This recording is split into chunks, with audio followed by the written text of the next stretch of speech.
बृजमोहन जी, संविधान की हत्या पहली बार हुई है, आपको भी ऐसा लगता है? और नेताओं को पहली बार किसी घटना स्थल पर जाने से रोका जा रहा है, ये भी आपको लगता है? राहुल जी ने जो कहा, मैं थोड़ा सा उसमें एक छोटा सा संशोधन करना चाहता हूं कि भारतीय जनता पार्टी की सरकार जब से इस देश में सत्ता में आई है, चाहे वो राज्यों में हो चाहे वो केंद्र में हो, तब से लगातार संविधान की अनदेखी हो रही है और वो अनदेखी अब एक तरह से हत्या में परिवर्तित हो गई है। ये बात सच है। जहां तक बात अभी दीपक शर्मा जी ने एक मुद्दा कहा कश्मीर का, कि जनवरी में वहां AK-47 लेके घुस आए और हिंदुओं को वहां से पलायन करना पड़ा, तो मैं उनको याद दिला दूं कि 19 जनवरी 1990 में भारत में केंद्र सरकार कैप्टन वीपी सिंह साहब के विश्वनाथ प्रताप सिंह जी थे और उनके साथ अडवाणी जी और अटल बिहारी वाजपेयी साहब उनके साथ काम कर रहे थे। वो उस समय उनकी सरकार थी। तो ये उनको उनसे भी पूछना चाहिए कि आखिर उनके रहते हुए जो आज इतनी हिंदुत्व की बात करते हैं, वहां से इन हिंदुओं को पलायन क्यों करना पड़ा। मैं तारीख बता रहा हूं, 19 जनवरी 1990, चाहे तो रिकॉर्ड देख ले। अब तीसरी बात में जो कहना चाहता हूं कि आपने जो प्रश्न किया था राहुल जी से कि राकेश टिकैत साहब और प्रशासन की जब बातचीत हो गई थी, उसके उपरांत ये सारी बातें क्यों बढ़ी आगे। देखिए इसके पीछे कारण क्या रहा।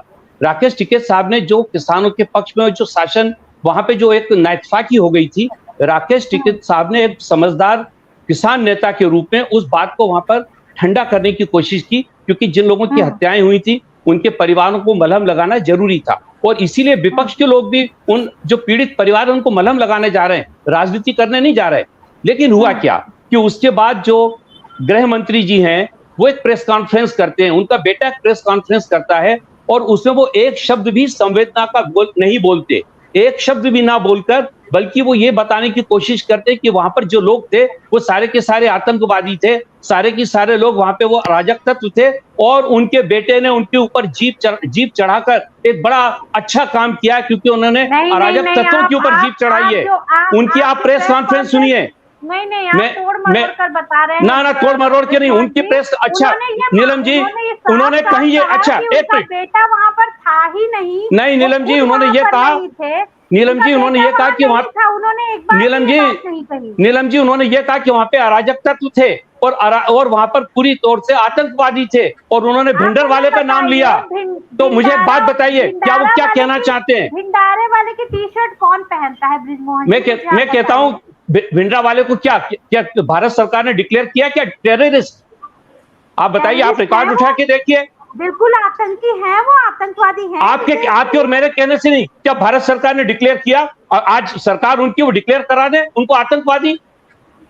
ये कहना गलत है। और दूसरा, उन्होंने कहा कि वहां पे सारे आतंकवादी थे, अराजक तत्व थे, तो वो ये बताना चाहते हैं। उत्तर प्रदेश के हैं। मुझे आप ये बताइए कि जो भिंडारा वाला है वो क्या उत्तर प्रदेश के हैं, या जो उनके मानने वाले वो लोग उत्तर प्रदेश के हैं?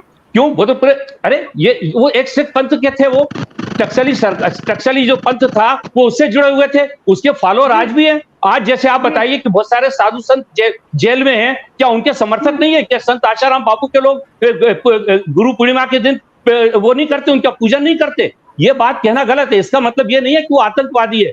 तो इन्होंने ये कहा कि वो लोग आतंकवादी थे, अराजक तत्व थे, तो ये कहना चाहते हैं कि मेरे लोगों ने या जो लोग उस जीप में थे, जिसमें कि वो जीप उनके नाम पे रजिस्टर्ड है, उस पे जो लोग बैठे हुए थे, उन्होंने उनके ऊपर जीप चढ़ाकर आतंकवादियों को मारा है। वो ये कहना चाहते हैं इस देश को। और एक शब्द उन्होंने उन मृत किसानों के लिए आज तक नहीं बोला। एक बात और कहना चाहता हूं, सिर्फ 1 मिनट और लूंगा।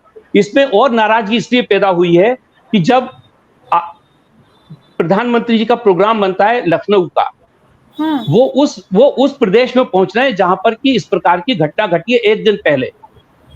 समाज और जो पीड़ित लोग हैं वो ये अपेक्षा रखते हैं कि हमारा नेता आ रहा है, हमारे देश का प्रधानमंत्री आ रहा है, कम से कम वो इस मौके पर एक शब्द हम लोगों के लिए सांत्वना का बोलेगा, एक शब्द हमारे लिए थोड़ा ये आंसू भी नहीं, अभी तो उन लोगों के आंसू भी नहीं सूखे हैं पीड़ित परिवारों के।